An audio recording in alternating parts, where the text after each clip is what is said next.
another each day. Where there's a will, there's a way.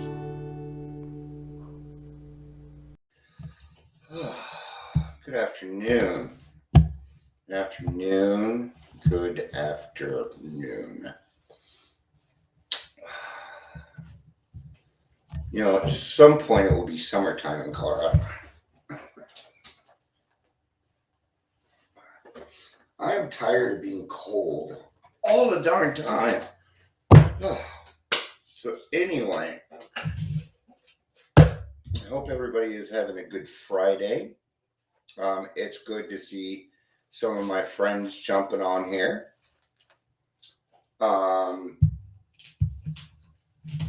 I kind of need them because I just went to a meeting and it was probably the most superficial thing I've ever been to in my life.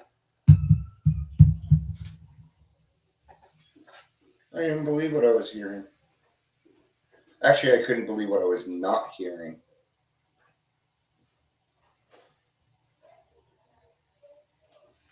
I'm finding that people in Zoom groups actually share.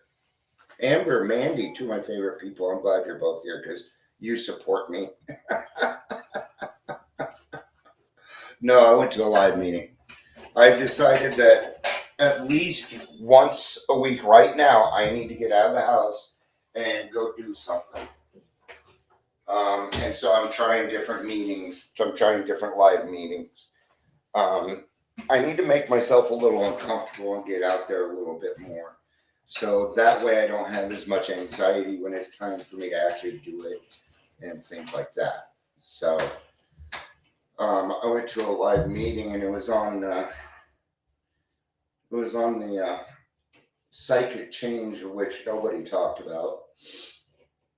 Well, one person did. One person did. And he was the only other person that got cut off. Weird. So there's about 15 minutes left, and it's one of those ones where they go around, and they're like 3 minutes or whatever. So, and he's saying the guy running the meeting and had said, burning desires or whatever, and you know me, if I go to a meeting, I'm gonna talk. And I tell that he was saying something like, and if you could, I guess he was asking for like a more deep share, and he got it, but he did not like it. As soon as I started speaking, he goes, like that. I saw him do it. And I wasn't at 3 minutes. Okay, yeah. And I just got a little louder. Then I stopped.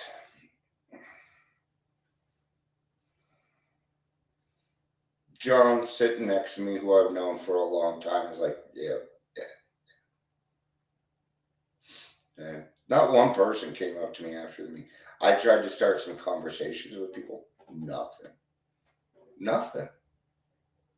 Wow. So, what the fuck? Am I scaring people? Hey, Gary. Am I scaring people now? I hope so. I hope I made a lot of people uncomfortable because there were way too many people in there that were comfortable with their sobriety.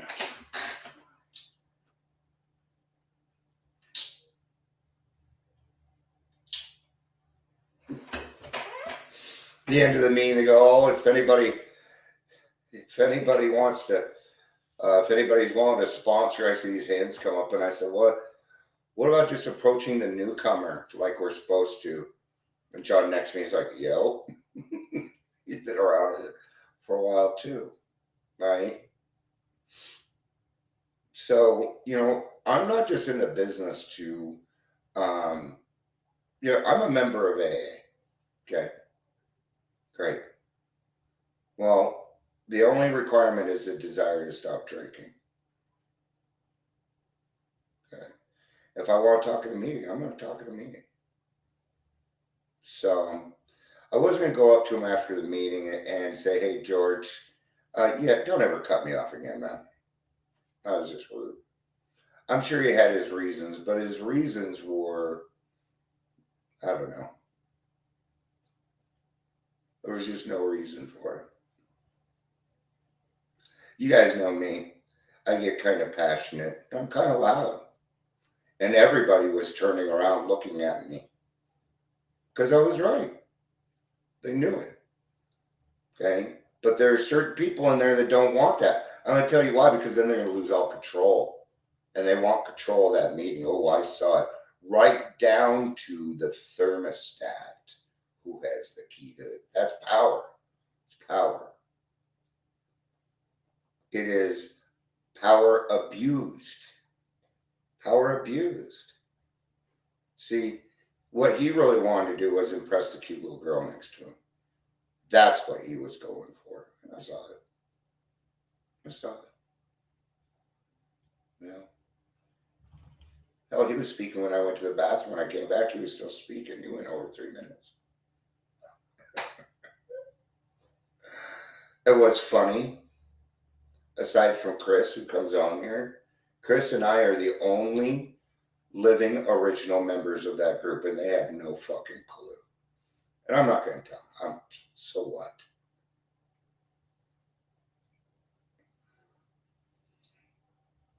Yeah, exactly. See that these old timers, they don't want you coming in, and because it's just gotten lazy. Gen Xers are lazy motherfucker. Actually, it's the boomers. It's the boomers doing it. And all it does is make me want to open up my own AA club and do it fucking right. Yeah, no, they don't like you if you know the book. Oh. And I'm starting to think,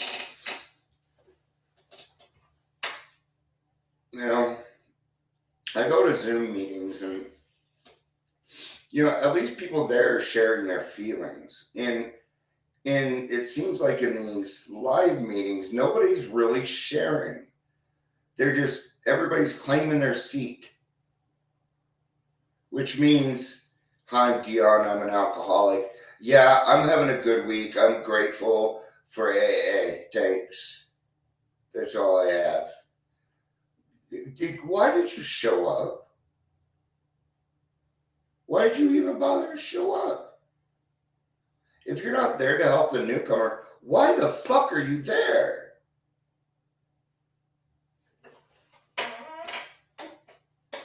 We got a lot of, right?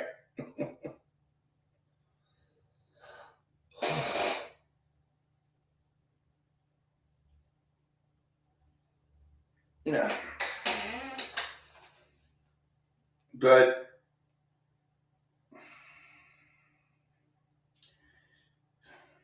I just don't know how to explain this. It's not a good sign. It really is not a good sign. Recovery's taking on a face that just,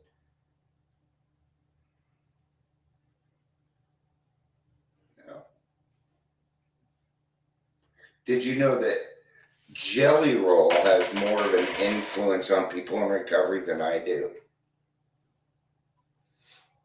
And he drinks and uses drugs. He's not fucking sober. That man is not sober. That man is not in recovery. He is a lying piece of shit alcoholic like the rest of us.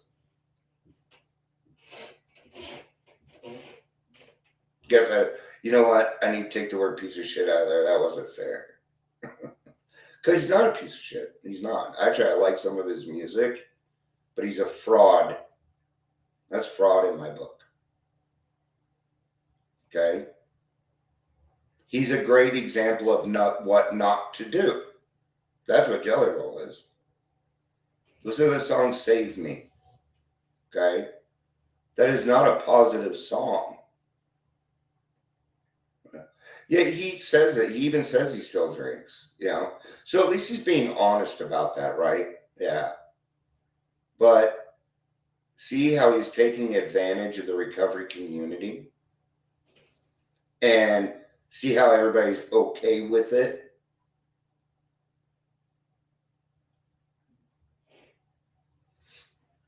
Okay?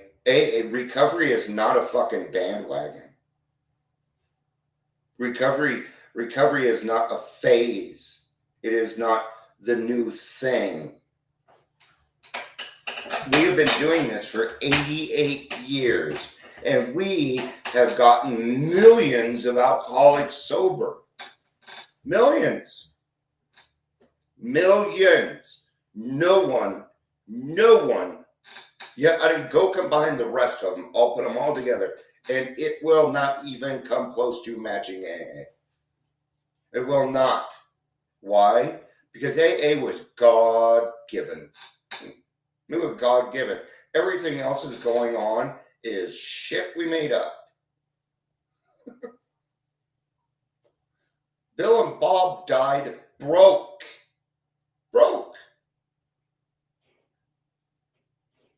Bill lost his house in the program because he was spending all his money on us. On us. I don't see too many people that do it that way.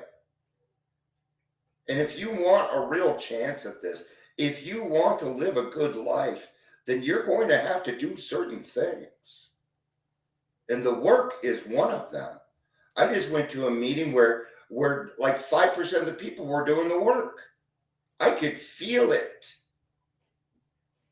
That energy was not there.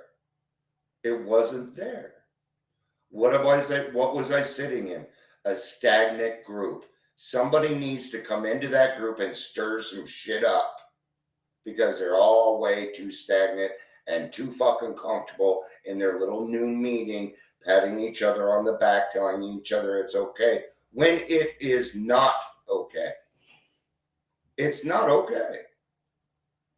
An alcoholic just came into the room. Their life is in fucking shambles. It is not okay. Stop patting them on the head saying it's going to be all right. It's not okay. That is codependent behavior. My behavior was not okay. It just wasn't. And at some point, if I want to live any kind of happy life, I'm going to have to accept the fact that I am the problem and that I need to do something about it. That the only way to keep this precious gift is to give it away. It's the only way. The only way.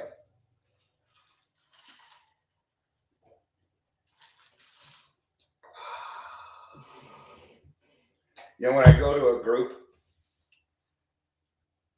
and during the announcements, they say the club needs help. I know that's not the right place to do that shit either. They had more announcements about the club, right?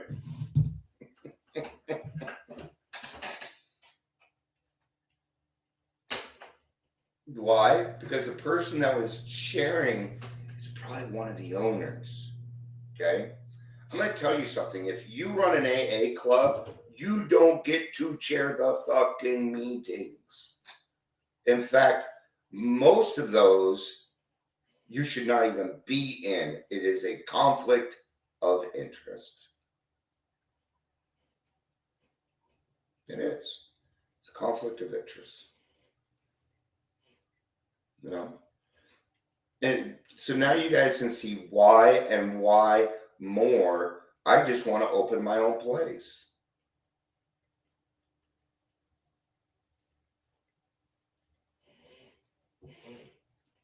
Very good chance that's not going to happen. I also don't want the responsibility that comes with it. I don't want it. I don't want to deal with a bunch of fucking whiny ass drunks like that. Not on that level. No thanks. All right. So, you know, I was talking about the fact that because in there it says that I was restless, irritable, and discontent until we have a few drinks, right? The ease and comfort.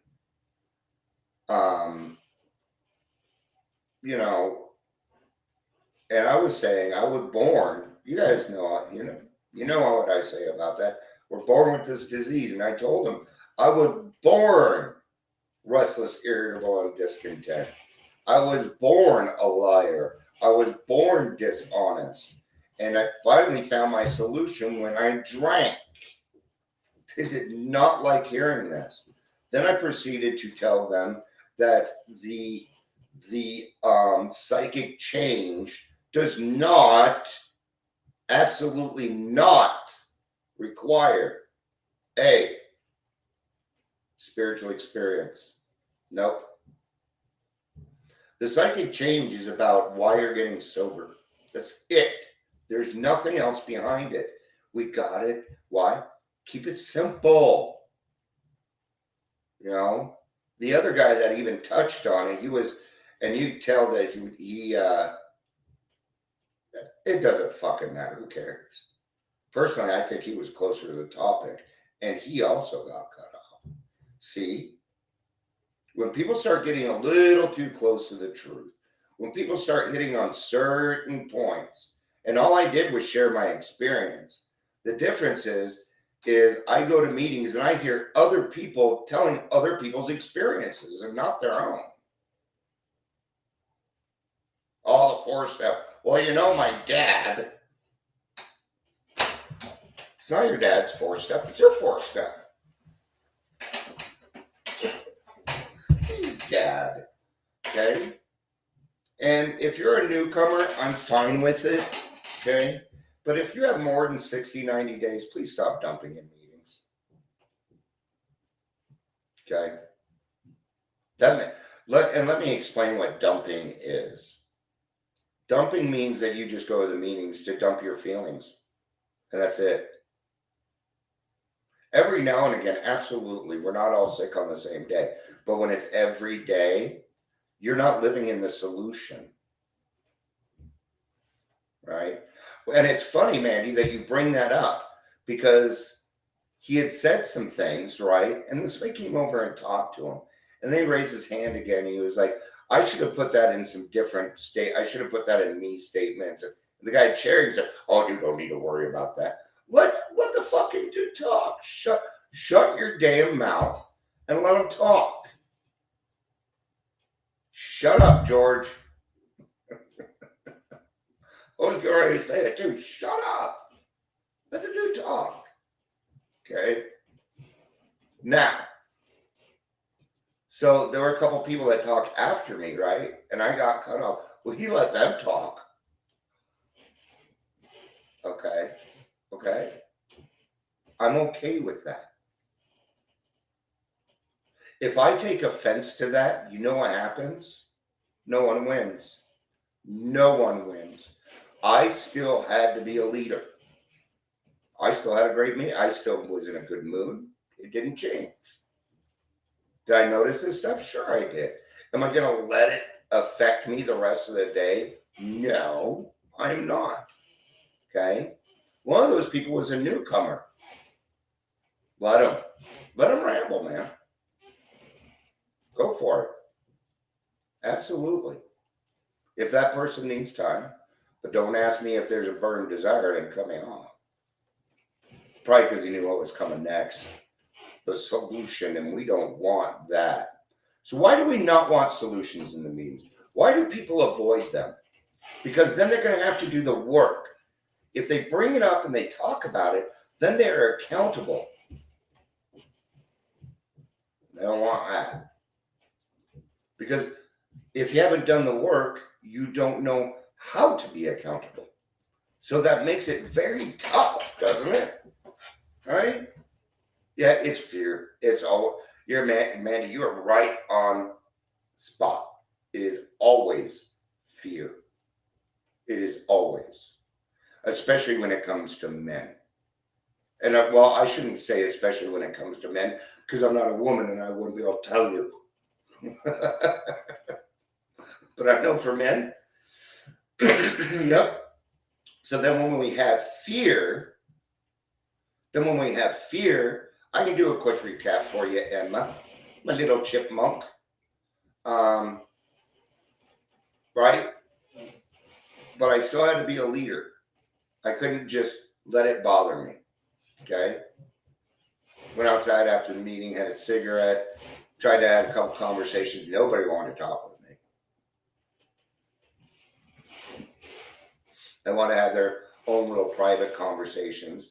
And I overheard them. Oh yeah, that person's doing this again, and they're just toxic. Oh, no wonder they don't want to talk to me. No wonder they don't want to talk to me. I live in the solution at all times. Well, yeah, that's a lie. 95% of the time, I go for that. All right, even 95.5, which sounds like a radio station. So a quick recap. Yeah, and it wasn't. I don't want to call it a shitty meeting. I'm just going to call it a superficial one, right? But I do get what you're saying. Yeah, for me, it was kind of crappy. It just, I'm used to going to AA meetings, and when I walk in, I can feel the love. I'm empathic. I can feel this stuff. I have to feel it. I did not feel that unconditional love. Okay? Why? Because it did not exist. Okay? And I'll tell you what part of it is in some of these meetings.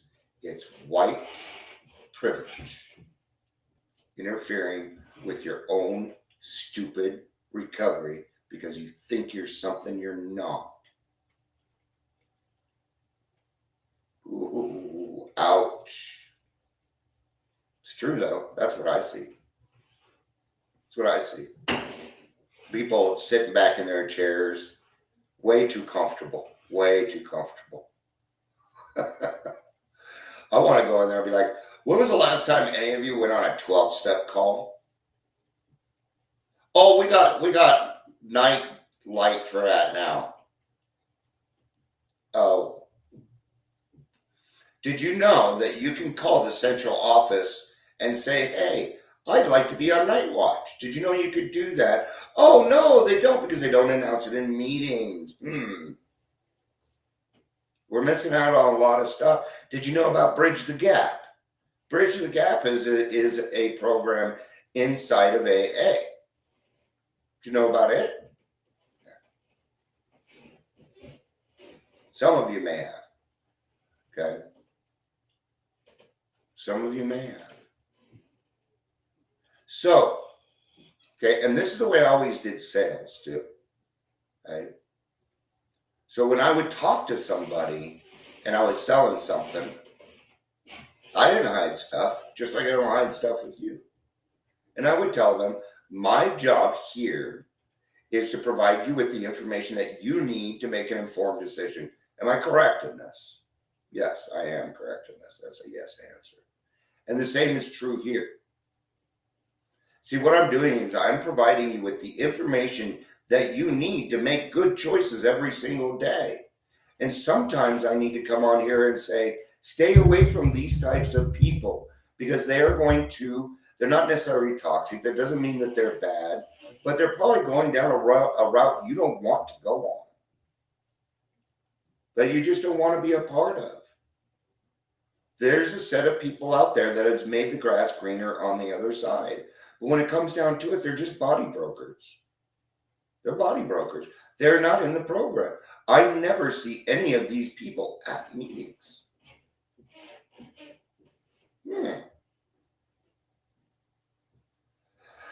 Yeah, I think, you know what, and I feel bad for it because I don't know how it is in Ireland. And it was probably just a bunch of old men. Yeah, So I'm glad that you found us on Zoom. I am. Because I'm happy about that because you're a part of my recovery. It doesn't matter where you live in this world. Not to me. I can do some amazing, amazing things through the internet. I can help somebody. I do not need to be face-to-face with somebody to help them. I think that's ridiculous. I believe that is a demand. Okay. Do I think Zoom meetings are better than live meetings? No. Do I think live meetings are better than Zoom meetings? No. I think they both have their ways. Okay? It isn't that I prefer a Zoom meetings. It's that I prefer my 3 o'clock Zoom meeting where my friends are. See, I can go there every single day, and there's a great chance at least one of my friends will show up. Okay? What is that? That is one of my dividends. My intention of going to the meeting is to help the newcomer. But then I get the benefit of my friends being there. And what's cool about that is my friends also live in the solution. So it's not just me helping the newcomer, it's all of us helping the newcomer because we are all on the same page. That's why groups are important. That's why we should meet often. Okay? I've even thought about just putting together a meeting for us, make it a closed invite only meeting. Wouldn't that be kind of cool? Like 10 of us, just the people that are close to me. Probably the people that come here, that support me in what I do, right? Because when I have people in my life like Amber and Mandy and Emma, you know what happens to me? I start to spout all this stuff. It just comes out. It just comes out. I will end this, go outside, have a cigarette. I won't remember half of what I said here. I don't need to. It's over with. It's done. Okay.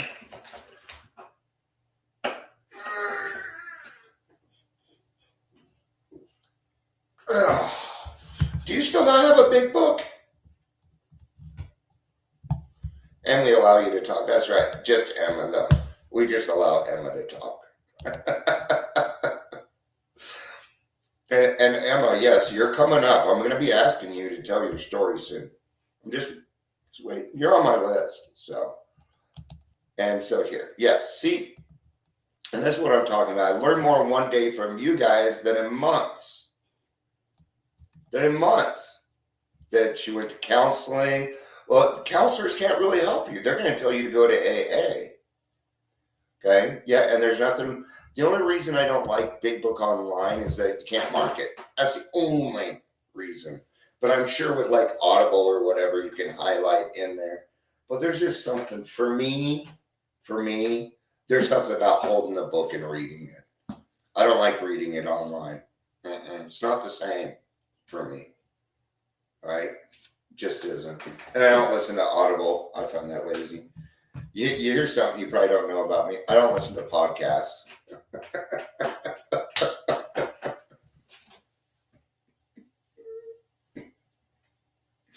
Right? So let's talk a little bit more about not being superficial. You know when you're not being real. You know when you're not being real. How are we going to know? We know the answer to this. We're going to ask our tummy. Simple. Simple is the moment that we start to make this unsimple that we are superficial. That's when we start making shit up. Have you ever seen somebody they're talking in a meeting and they're like, they were talking and then they stop and they go, okay, I'm done. Have you ever seen that? I've done it. What that means is my brain started coming in. It means my brain started thinking of things to say. And that's not how I do this. Right? That's why I don't edit. I think editing is superficial. I want you to be able to see everything. If it fucks up, I want you to watch it fuck up. I want you to have patience, tolerance, kindliness, and love. Right? So that we can move forward. It's just a little interruption. Let's move on.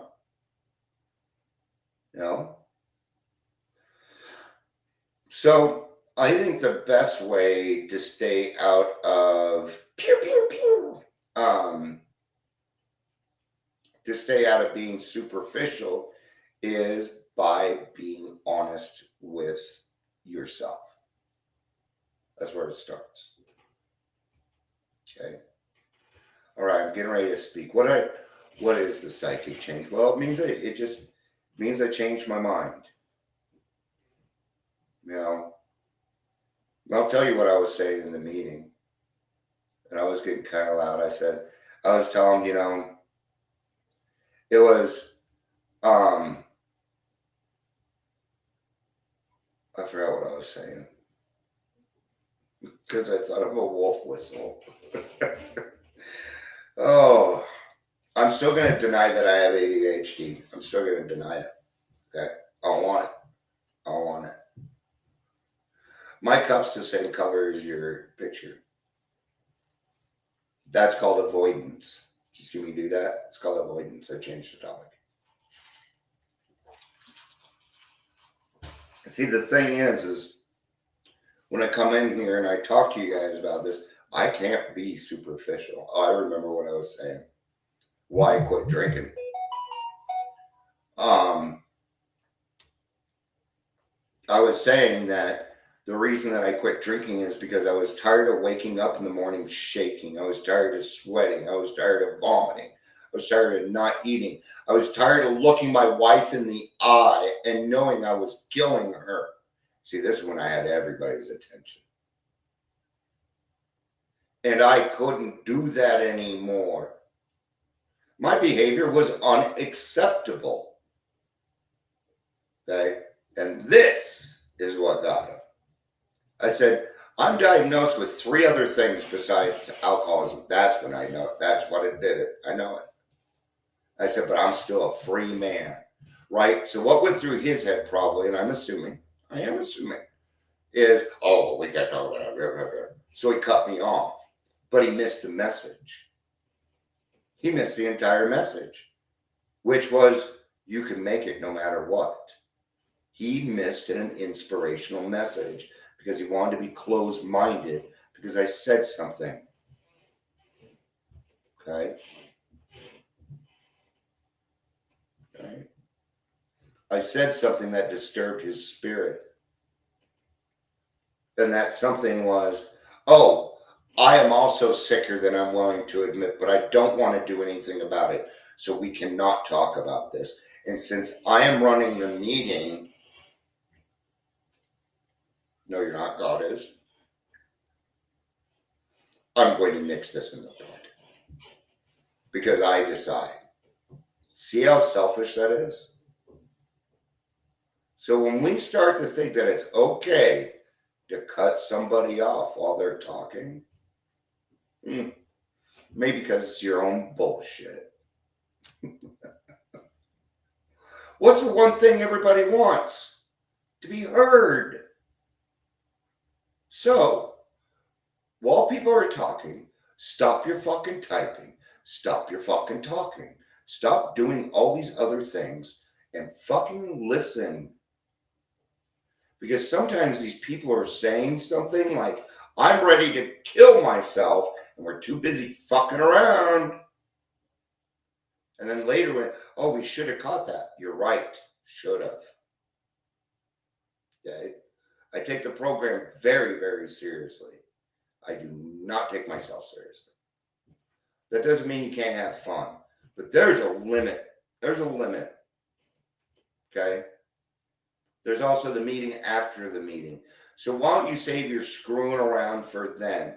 Within that hour, you should be talking about the program, and that is the only thing that you should really be talking about. Okay? The newcomer took their time. Everybody took their time, including you.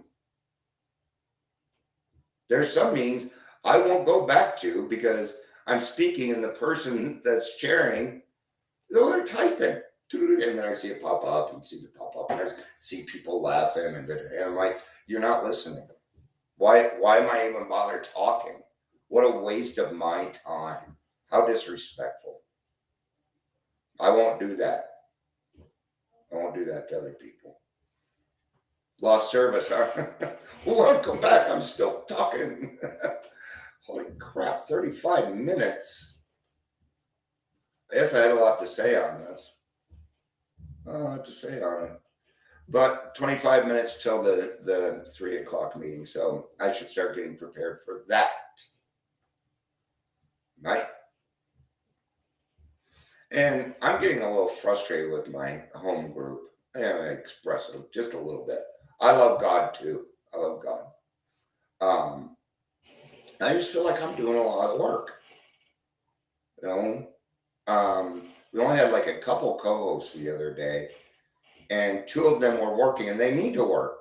That's their job. They can't get in trouble. So I kind of felt like it was just me, and that ticks me off. I'm tired of doing stuff alone. It feels lonely. Here for 20 minutes? Okay. It's good to have you back, Patricia. So, all right, I'm gonna wrap this up. And I'll see everybody again shortly here. If you go to 3 o'clock, if not, then I will see you tomorrow. In the meantime, man, I almost did a Jerry Springer. In the meantime, take care of yourselves. I'm gonna tell you something. Jerry Springer was actually a really cool motherfucker. Okay, he just found a niche. But before that, he was a psychiatrist. And he really did care about people. I think so. You're welcome. Thank you. All right. Thank you, everybody, for being here. I love you. Love you too, Mandy. I love you all. Peace out and have a day.